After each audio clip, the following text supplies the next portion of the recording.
at ihanda mo po, Panginoon, ang aming pong puso't isipan sa pakikinig po ng iyong banal na salita, Ama. Nawa po'y maunawaan po namin ito at wag po naming hayaan, Panginoon, na sa mga sandaling ito, O Diyos, wag po naming hayaan, Panginoon, na hindi namin madala, Panginoon, ang mensahe mo sa aming pong mga tahanan. Lord, patnubayan nyo nga rin po, Panginoon, ang magsasalita ngayon, ang magbibigay po ng mensahe, Ama, ay bigyan nyo po ng sapat na katalinuhan. At ang katalinuhan ito, ang kanyang sasabihin, ito po ay hindi nagmumula sa kanyang sariling karunungan, kung hindi nagmumula po sa iyo, Ama. Lord, dalangin din po namin ang lahat po naming kasama na mga wala dito, na patuloy mo po silang kausapin naman ang araw pong ito, Panginoon, ay para po sa iyo, sapagkat ito po'y ginawa mo, Panginoon, upang ang lahat ng mga anak mo ay magkatipon, magpuri at sumamba sa iyo, Panginoon.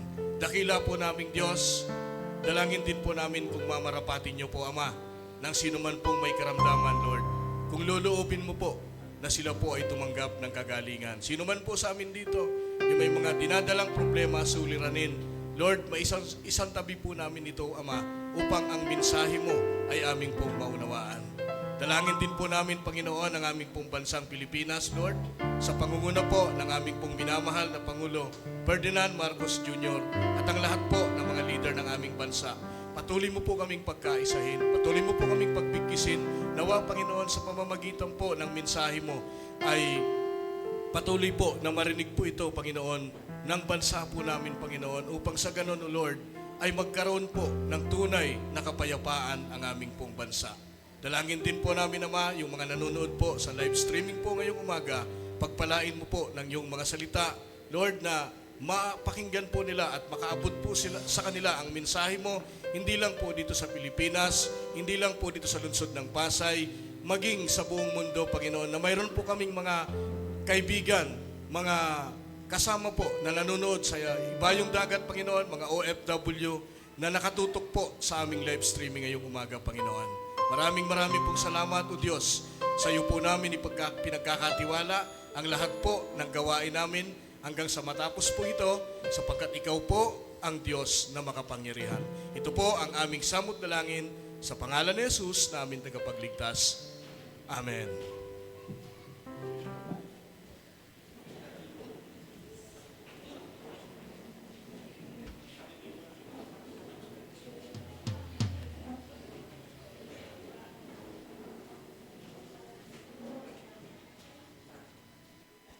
Good morning po. May Sunday school po. Meron po daw, Sunday school. Yung mga bata po na kasama natin, pwede po nating i-guide papunta po sa Sunday school. Tunay nga po, napakaganda po ng ating kinanta, no? There is no one else like you. Wala na pong kahit sino na katulad po ng ating Diyos. No?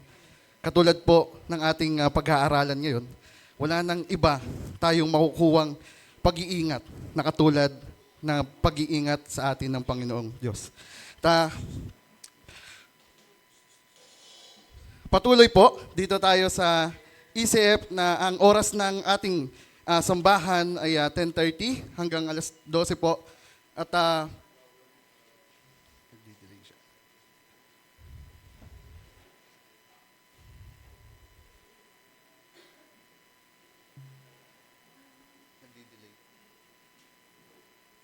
At dito po, patuloy pa rin po na tuwing ito po ay tuwing linggo, no, Sunday.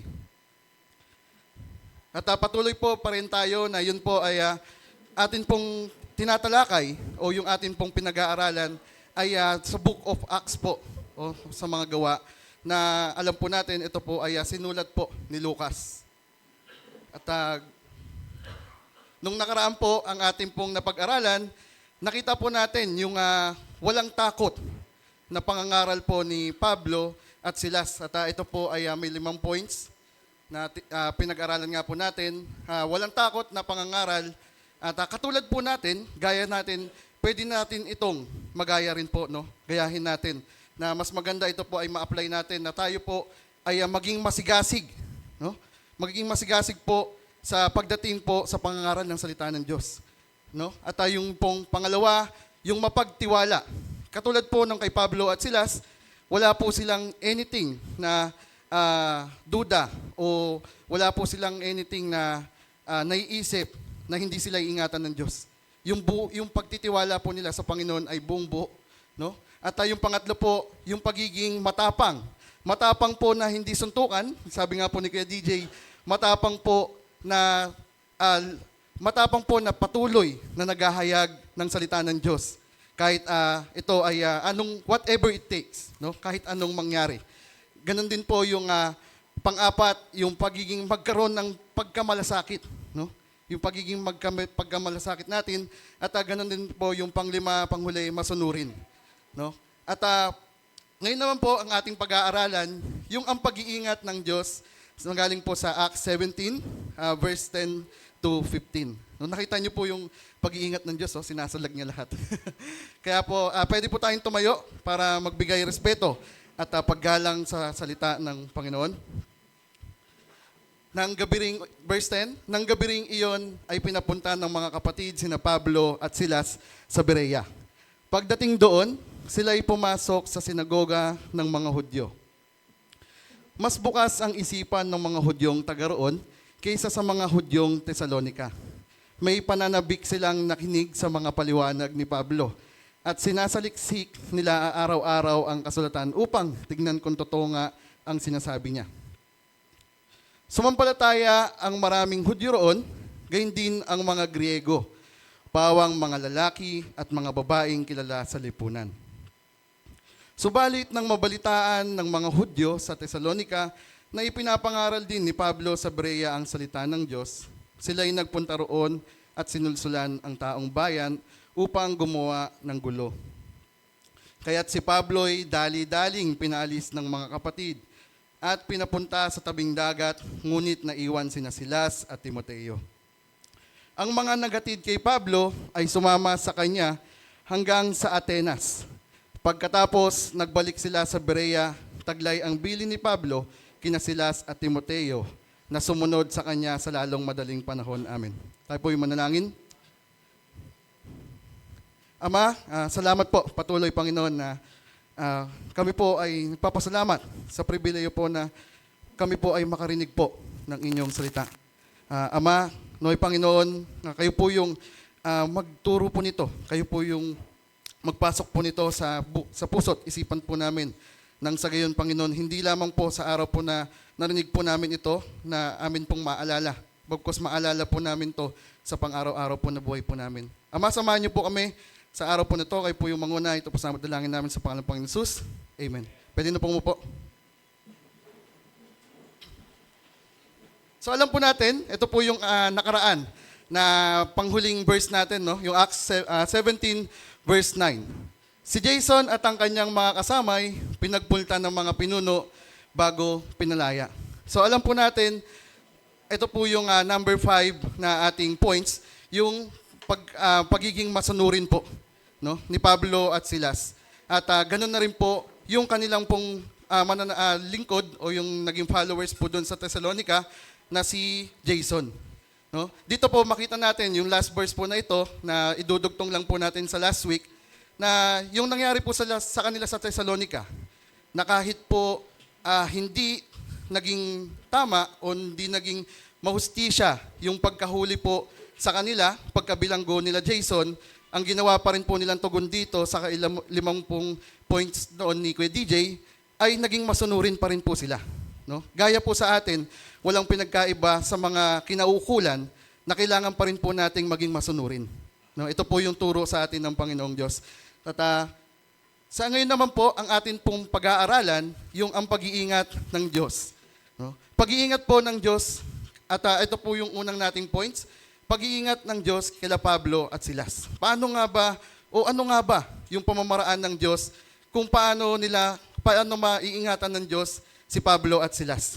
Makita po natin dito sa verse 10, nang gabiring iyon ay pinapunta ng mga kapatid sina Pablo at Silas sa Berea. Pagdating doon, sila ay pumasok sa sinagoga ng mga Hudyo. So timing ng Diyos po, na makita po natin dito, yung pag-iingat ng Diyos sa kanila ay maalala po natin gabi. No? Gabi po sila umalis at kung susumahin po natin, bakit kaya gabi, no?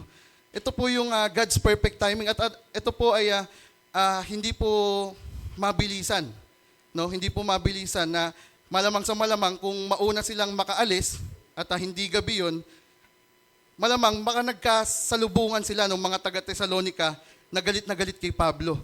No, dito makita po natin yung timing po ng Diyos na para sa pag-iingat po para dun po sa mga lingkod niya na si Pablo at Silas.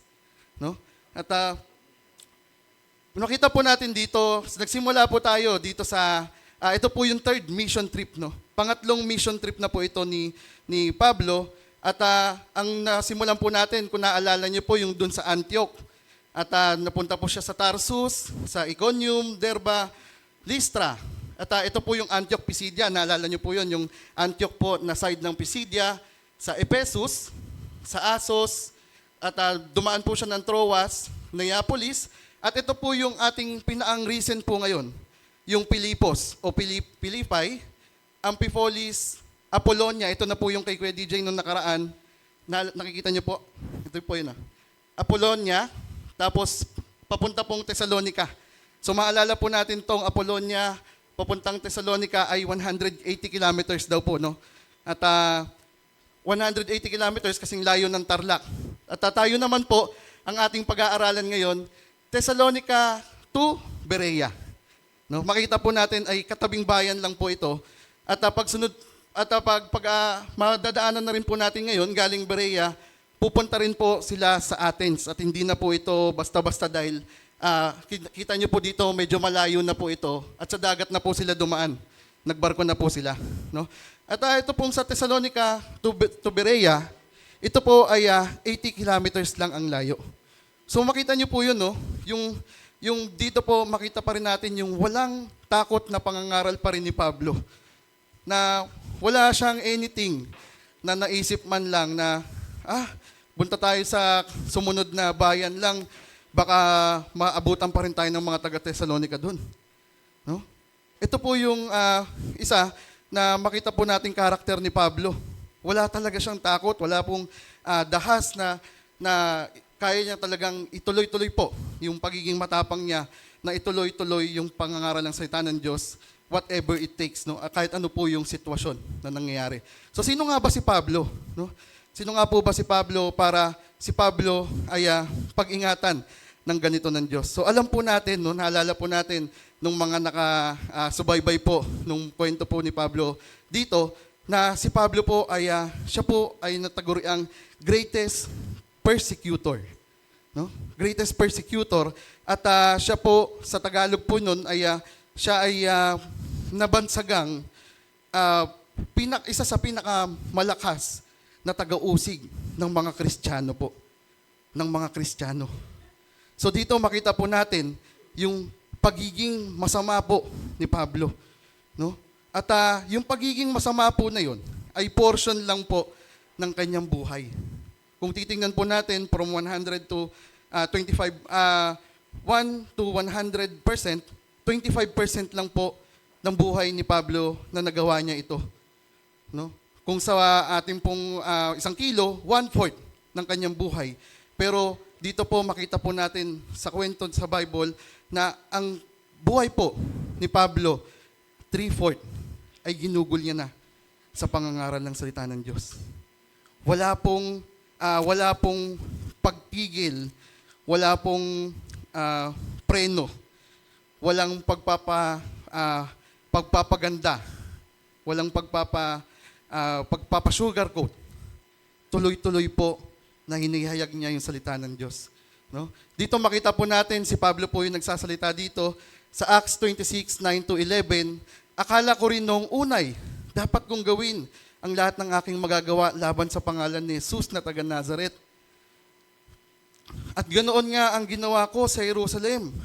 Maraming Kristiyano ang aking ipinabilanggo, batay sa kapangyarihang ibinigay sa akin ng mga punong pari ng mga Hudyo. Isa rin ako sa mga humatol ng kamatayan sa kanila. Pinarusahan ko sila sa lahat ng mga sinagoga upang piliting talikuran ang kanilang pananampalataya. Sa tindi ng puot ko'y inusig ko sila. kahit sa mga lungsod sa ibang bansa. So makita po natin, no, na ito po yung hindi po ito tinatago ni Pablo. Ang kausap niya po dito, emperador, no? Pinapaliwanag niya po yung kanyang buhay, yung kanyang pamumuhay, na siya po pinapaliwanag niya isa rin sa mga dating naging taga-usig po ng mga Kristiyano. Pero ngayon po, alam niyo po ba na isa sa mga natagurian din po kay Apostol Pablo ay apostles of apostles o apostol ng mga apostol. No? Na makita po natin dito na ito po yung ginawang nangyaring buhay po ni Pablo. No, kung bakit kailangan siyang pag-ingatan ng parehas po ng ganito ng Panginoon nating Diyos. At ganoon din po na alam din natin na maaaring isa sa mga kung bakit hindi po hinahayaan pa rin ng Diyos na si Pablo po ay mahuli o mapatay nila ay dahil din po marami pang misyon. Misyon si Pablo na gagawin at misyon po na ibibigay ng Diyos. So wala pong pagkakaiba sa atin. No? Na tayo po ay kayang ingatan din ng Panginoon ng ganito. Kaya rin po. Yun nga lang po, ang question doon, alam po natin yun, lagi nauulit po yun, yung 4 po na pangangailangan ng Panginoon sa atin. No? Una, yung pangangaral po ng salita ng Diyos. Kailangan maging exposed po tayo doon. No? At ang pangalawa, magkaroon po ng pananampalataya. No? At yung pangatlo po, yung pagsunod po natin. At yung pang-apat, yung pananatili. So babalikan din po natin yan hanggang mamaya. No? At sabi nga po sa Lucas 12:48b, ang binigyan ng maraming bagay ay hahanapan ng marami. At ang pinagtitiwalaan ng lalong maraming bagay ay pananagutin ng lalong marami. So alam po natin na kahit ako po personally ay naging guilty po dito, no? Na alam niyo po 'yon, dati wala po akong trabaho, wala po akong pagkakitaan. Ang ginawa ko po, syempre, marami po akong oras. Pumunta po ako sa simbahan, ako po ay naging active, nag-serve po ako ng Sabado. Kung meron pa pong ibang araw na may Wednesday prayer meeting, meron pang Bible reading. At nung pong nagkatrabaho na, syempre alam po natin, nagtatanong, madalas nga po si pastor sa atin kung anong prayer request natin, di ba? Syempre, ang isang prayer request ko po noon, trabaho. Magkaroon po ako ng pagkakakitaan. At nung nagkaroon ng pagkakakitaan, nawala na. Di ba po? Na ito rin po yung isa na pinapaalala sa atin ng Panginoon, na maging reminder din po sa atin. Na, the more na pagpalain pala ako, the more na ako po ay maganda yung nangyayari sa buhay ko, the more na dapat pong bumalik ako sa Panginoon. The more na dapat dagdagan ko yung oras ko para sa Panginoon. No? Kasi wala naman pong iba eh. Wala naman pong iba. Dalawa lang yun. Kung hindi natin ibibigay yung oras natin sa Diyos, saan natin ibibigay? Sa demonyo. Yun lang po yun. Kaya, hindi po, walang mawawala po sa atin. No? So, the more, ito po yung ang English po nito, na masikat po, lagi rin po sa ating tinuturo ni Pastor, yung too much is given, too much is required. No? Na maalala po natin lagi ito, na pagpalain pala ako, the more na ako po ay hahanap ng paraan para ako ay makapaglingkod palalo. No? Ako po ay madagdagan pa yung kaya kong gawin para sa Panginoon. So, dito po, nakita po natin yung pag-iingat ng Diyos kila Pablo at Silas. No? Dito naman po sa pangalawa, makita naman natin yung pag-iingat po ng Diyos sa mga taga-Berea o mga Bereans. No? Bereans po kung tawagin sila. At makita po natin sa verse 11, mas bukas ang isipan ng mga Hudyong taga-roon kaysa sa mga Hudyong taga-Tesalonika. May pananabik silang nakinig sa mga paliwanag ni Pablo. At sinaliksik nila araw-araw ang mga kasulatan upang tignan kung totoo nga ang sinasabi niya. Sumampalataya ang maraming Hudyo roon, gayon din ang mga Grego, pawang lalaki at mga babaeng kilala sa lipunan.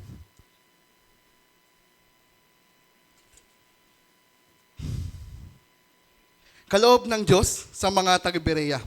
So dito makita po natin, no, na makita po natin yung pag-iingat ng Diyos sa mga taga-Berea ay meron po siyang binigay po na mga kaloob, no? O kaloob po, ito po yung parang mga skill po o kakayahan na hindi po nanggagaling sa pag-aaral natin sa school o sa mga experience po natin, kundi sa Diyos lamang po, no? Ito po yung kaloob ng Diyos na makita po natin. Ito po ay 4. At ang una pong kaloob na makita po natin, yung bukas ang isipan. So kung maalala po natin kanina, yung binabasa po natin, sila po, ang mga taga-Bereans, ay open-minded. No? Wala pong makita kayo na pagkontra o wala kayong makita na wala silang ginawa. Dito makita po natin na talagang bukas po ang puso nila na tanggapin po yung pangangaral nila Pablo at Silas. No? At katulad po sa akin, ako rin po ay isa rin sa mga guilty dito na ginawa po sa akin nung unang pagiging Kristiyano ko ay nung nakakilala po ako sa simbahan po na iyon ay nagkaroon po ng na panalangin, no? Pinapanalangin po kami doon at tinuturuan po kami na ipanalangin nyo na Panginoon, binubuksan ko po ang puso ko. So dito po, alam natin na ito po ay hindi tama, no? Na ito po na wala po tayong kakayahang buksan yung ating mga puso. At wala na pong iba na kayang magbukas ng ating puso, isipan, kundi ang Panginoon lamang po. No? Kung alam po natin 'yon na ang kaloob ng pagiging bukas ng isipan o yung open-minded po natin sa salita ng Diyos ay kaloob din po ng Diyos. Ay pag naalala po natin 'to, pwede po nating ipanalangin. No? Pwede po nating ipanalangin kung palagay niyo po hindi pa tayo bukas, hindi pa bukas yung ating puso't isipan. Ipanalangin po natin na Panginoon, buksan mo po ang aking puso. Buksan mo po ang aking isipan sa inyong pangangaral. No? At dito makita po natin yung pangalawang kaloob ng Diyos kila Pablo at Silas, sa mga taga-Berea ay yung pagkakaroon po ng pananabik o excited. No? Makita nyo po yung kanila pong tugon doon sa pangangaral nila Pablo at Silas ay talagang sinaliksik po nila to. No? Talagang naghanap na sila ng paraan agad na ito po ay makita doon po sa alam nilang kasulatan. No? Yung kila Moises, kila Abraham, doon po sa mga ninuno natin, na makita po nila kung talaga bang nagtutugma. No? Kung talaga bang totoo yung sinasabi nila Pablo at Silas. Ito po ang isa sa mga ating maalala. No? Katulad po kayo, meron na po bang pananabik? Meron po bang pananabik yung pagpunta nyo dito po sa simbahan? No? So alam po natin, ito po yung, meron po dito yung 88 years old. Tama ba? 88 years old. Na 89 years old. No? Na umaakyat po dito. So dito, kahit po hindi sabihin ni nanay, alam ko, may pananabik talaga yung pagpunta niya dito. No? Yun pong pag-akyat po dito ay may nakabilang na po ba ng steps? May nakabilang na? Ay, sayang. Ilan po, Nay? 70? 70? From ground floor po. Ground floor. Ground floor po, wala? Assignment po yan. At dito makita po natin, no? Ay, yun nga po, no? Kung magbibilang ka, nakita mo na yung pananabik mo, no? Sa pag-akyat. Nako, next week, meron daw ano. At dito po makita po natin yung pananampalataya ng mga taga-Bereans na isa po sa binigay sa kanila yung kaloob ng pananabik. At ang pangatlo po, yung pagsasaliksik. No? Hindi po gaya ng ating ngayon, ng ating karamihan po na ating mga Kristiyano, mga kasamahan, kapatiran, na ito po ay pagka sinabihan nyo o kinausap nyo, ito po ay maniniwala na. No? Ang pananampalataya po ng mga taga-Bereans ay hindi po. Ang pananampalataya po sila ay talagang nagsasaliksik sila. No? Aalamin talaga nila kung ito ba ay tama, kung ito ba ay credible. No? At ito po, nakita po nila ng mga taga-Bereans at yung kanila pong pananampalataya, yung pang-apat po nating points yon, magkakaroon po talaga sila ng pananampalataya dahil sa kanila pong pagsasaliksik doon sa salita ng Diyos. No? In-expose po nila yung sarili nila sa salita ng Diyos. No? Dito makita po natin na isa rin po nating pwedeng gayahin. No? Na katulad po ng mga taga-Bereans, ang pananampalataya nila hindi dahil sa sinabi lamang nito, sinabi ni Pastor, sinabi ni Kuya DJ, kundi yung pananampalataya po ng mga taga-Bereans ay dahil po sa pag-aaral nila ng salita ng Diyos. No? Ito po yung kailangan nating matignan. At marami pong pamamaraan, marami pong, kung naalala po natin, meron po tayong daily Bible reading. At yung daily Bible reading na po na yun, naging voice recording pa po. No? Na kung saan yung mga bulag o mga hindi po kayang magbasa, ay pwede na rin po ngayong makapakinig ng salita ng Diyos. So napakaganda po nun. No? Sino po yung nakakasunod po dito nun? Yung daily Bible voice recording po natin. Marami-rami na po. Marami-rami na. No? Na ito po, isa po sa katulad po ng ginawa ng mga taga-Bereans, in-expose po nila yung sarili nila sa salita ng Diyos. Wala po kasing shortcut eh. Wala pong shortcut. Hindi po pwedeng mananampalataya ka lang at yun na. Hindi po ganun. No? So ang pananampalataya po ng mga Bereans ay nanggaling po sa pangangaral nila sa salita ng Diyos. At meron lang po akong i-share lang konti. Doon po sa dating kong simbahan na ito po yung pinakauna kong church na nasamahan. At binigyan po ako ng kaloob doon. Alam ko po binigyan po ako at ang tatay ko ng kaloob doon ng pagsasaliksik. No? Yung pangatlo po natin kanina.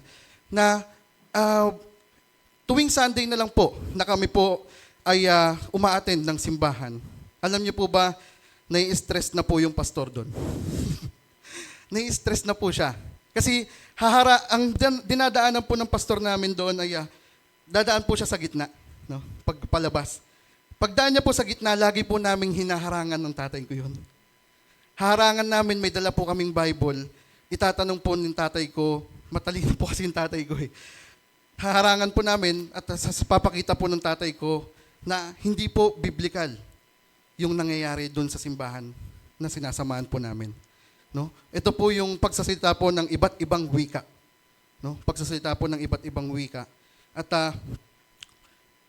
yun po, alam ko po na nung time po na yun, ang laki po ng pasasalamat ko sa Diyos kahit hanggang ngayon po naalala ko na kung hindi niya po ako binigyan at ang tatay ko po ng kaloob ng pagsasaliksik, hindi namin nalaman na hindi tama yung pinapractice po nung simbahan po na sinasamahan po namin. No? At kaya nga po sabi sa 13, subalit nang mabalitaan ng mga Hudyo sa Thessalonica na ipinapangaral din ni Pablo sa Berea ang salita ng Diyos, sila ay nagpunta roon at sinulsulan ng mga taong bayan upang gumawa ng gulo. Ayan na nga po yung sinasabi natin kanina. No? Na walang takot na pangangaral ang ginawa ni Pablo. Kaya sumunod po na bayan lang, ay nandoon na yung mga Thessalonica. No? Nahabol po sila. At wala po silang ibang gagawin. Alam po natin yung tatlong gagawin po ng demonyo sa atin. Ano nga po yun? Una, magnakaw, manira, pumatay. No? At kung alam po natin ito, ayaw ng kalaban ang nangyayari nung time po na ito. Ayaw po ng kalaban. Dahil nananalo na po ang Panginoon natin at lagi naman talagang panalo. Ano? Kaya, kung alam po natin yung motibo ng demonyo sa atin na itong tatlong ito, katulad po ng mga taga-Bereans, katulad po nila Pablo at Silas, yung mga kapatiran, mga mananampalataya ni Kristo rin po doon nung time na yon, alam nila, maagap po yung kanilang pagtugon. No? Magiging maagap po yung ating pagtugon din. Yung ating pagtugon na para maiwasan po natin yung ganitong klaseng pagbibigay o pagpapahirap ng demonyo sa atin. No? Na alam din natin na kung alam natin yon, alam natin hindi tayo iiwan, pababayaan ng ating Panginoon. No? Katulad po ng ginagawa sa mga taga-Berea, kahit doon pa po, simula sa kanilang pinag-aralan natin, yung Antioch, ay hindi na po binibitawan ng Panginoon yung pag-iingat sa kanila hanggang sa mga nadadaanan po ni Pablo. No? Papunta dito sa Berea po tayo ngayon. Kaya nga po sabi sa 14, kaya't si Pablo'y dali-daling pinaalis ng mga kapatid at pinapunta sa tabing dagat. Ngunit naiwan sina Silas at Timoteo. Bakit kaya po nauna si Pablo? No? Na ito po ay ang malaking question na alam din naman po natin kung talagang natunghayan po natin na yung pangangaral po kasi, yung style po ng pangangaral ni Pablo ay bold. No? Boldness. Walang takot, walang dahas, walang preno, walang sugar coating yung kanyang pangangaral. No? At ito, yung isa, at alam natin kung gaano to ka-effective. No? At every after po ng kanyang pangangaral, ang sarap po nung naririnig natin na maraming sumampalataya doon po sa kanyang mga napupuntahan. No? Na ito po isa nating pwedeng makitaan o maging reminder po sa atin. Yung ating pong paghahayag ng salita ng Diyos sa kaibigan o sa mga ating pong mga kasamahan, kapatiran, na hindi po natin kailangang iwasan yung mga dapat o mga dapat ipangaral sa salita ng Diyos. No? Wala pong kailangang baguhin. Kaya nga po, sabi sa 15, ang mga nagatid kay Pablo ay sumama sa kanya hanggang sa Atenas. Pagkatapos, nagbalik sila sa Berea, taglay ang bili ni Pablo, kina Silas at Timoteo na sumunod sa kanya sa lalong madaling panahon. So, alam po natin dito na yun pong pupunta po nila from Berea to Atenas, makita po natin kanina, di ba? Malayo na po. 300 kilometers na po iyon. No? 300 kilometers. At makita po natin dito, yung layo po na yun, hindi po yun ininda ng mga kapatiran, yung dahil po sa pagmamahal nila kay Pablo. No? Yung pagmamahal po nila kay Pablo, na sinamahan po nila yun hanggang Athens, no? Hanggang Atenas. At katulad po sa atin, walang pong pagkakaiba. No? Kung maalala po natin na lalo na po pagka yung meron tayong madadalang bigat, mostly po sa mga matatanda, ay naalala po natin, no? Hinahatid tayo ni pastor kahit hanggang sa pinto lang. No? At minsan magtatawag pa yun sa amin, Christian, samahan mo si nanay para mag-ano ng gamit niya dahil mabigat. No? So ito po, sa simpleng ganun po ng pamamaraan lamang, katulad po ng ginawa po ng mga kapatiran na Bereans, kay Pablo mismo, ay sinamahan po talaga nila personally si Pablo. At ganun na rin po, ito po yung ating napag-aralan ngayon, yung ang pag-iingat ng Diyos kila Pablo at Silas, mga taga-Berea, na wala pong pagkakaiba sa atin. No? Na pwedeng kayang gawin din po ito ng Panginoon sa atin. Yung gantong klase po ng pag-iingat. No? Kaso nga lang po, ano po yung apat na hinahanap po ng Panginoon sa atin? Una, kailangan po tayo'y may pangangaral sa salita ng Diyos. Kailangan po tayo'y maging exposed po sa salita ng Diyos. At alam po natin, yung mga disiplina, mga ginagawa po natin dito sa simbahan, meron po yung daily Bible reading. 1 year po yan, tapos po yan. Pwede nyo na pong samahan din po yung voice recording doon po sa ECF. Meron po tayong Wednesday prayer meeting. Meron din po tayong Saturday, mga volunteers po na fellowship. Meron pong youth fellowship. Meron pong Sunday worship. At marami pa pong iba. No? Marami pa pong iba na pwede po kayong magsabi rin po kay pastor. No? At kahit po ako, personally, pwede po akong mag-commit ng isang araw po, a week, para po, kung may gusto po sa atin na makapag-Bible study sa mga bahay po, no? Pwede po akong mag-commit kahit once a week po, no? Na pwede po, magsabi po tayo kay pastor kung gustuin po natin, no? At ito po, gaya po ng pag-iingat at yung pang-una nga po yun sa 4, yung pangalawa, dahil po sa pangangaral ng salita ng Diyos, na-expose po tayo, magkakaroon po tayo ng pananampalataya. Pananampalataya o paniniwala. No? At kung paano po tayo masasabi nating Kuya Christian, ay may pananampalataya na, makikita po natin yun. Kasi po, siya po ay sumusunod na. No? Sumusunod na. Pag siya po ay sumusunod na, nakikita po natin, nagagawa niya na, nag-iiba po. Yung dati, buo yung mura. Ngayon, medyo 1/4 na. Tapos ngayon, letter na lang, no? At makita po natin, yung meron na siyang pagsunod. Ito na po yung pinaka-importante at madalas na maraming hindi po nagagawa ito. No? Yung pananatili po. Pananatili o pagpapatuloy sa pangangaral ng salita ng Diyos. No?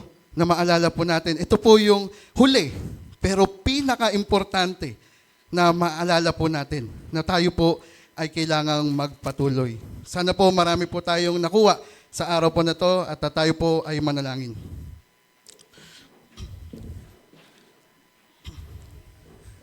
Ama, patuloy Panginoon, maraming salamat po sa umagang ito.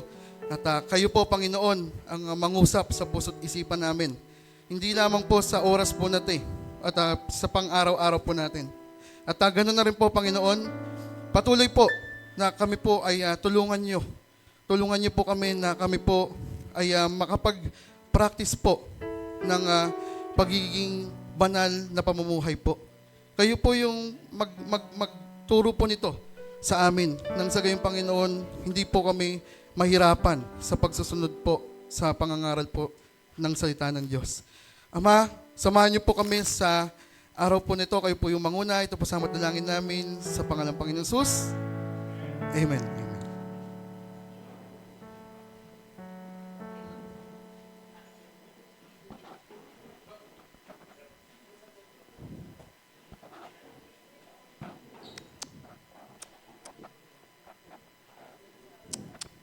Handa po natin ang puso't isipan natin para sa Holy Communion.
pagkakataon din na hingi ng tawad yung mga kasalanan na hindi pa nahihingi ng tawad bago mag-communion.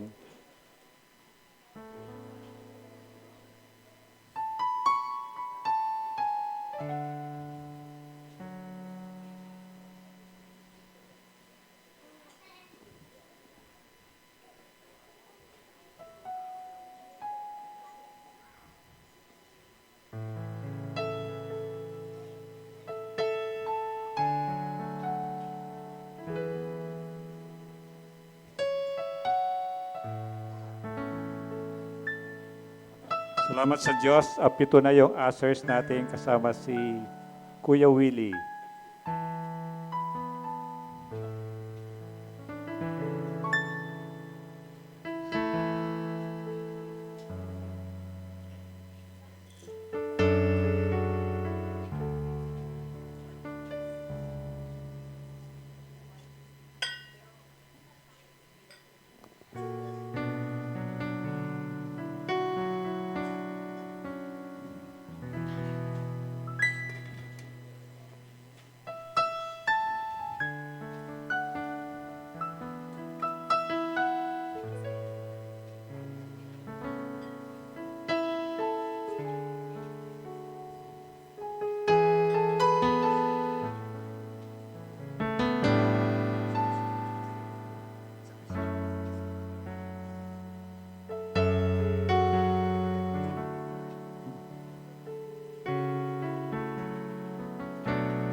Lahat po nabigyan.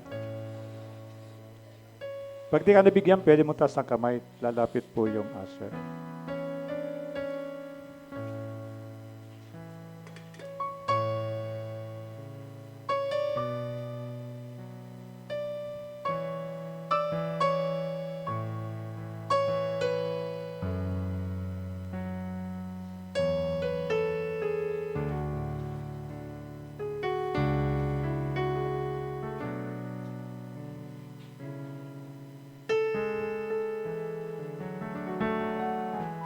Pwede po itaas yung tinapay at sumunod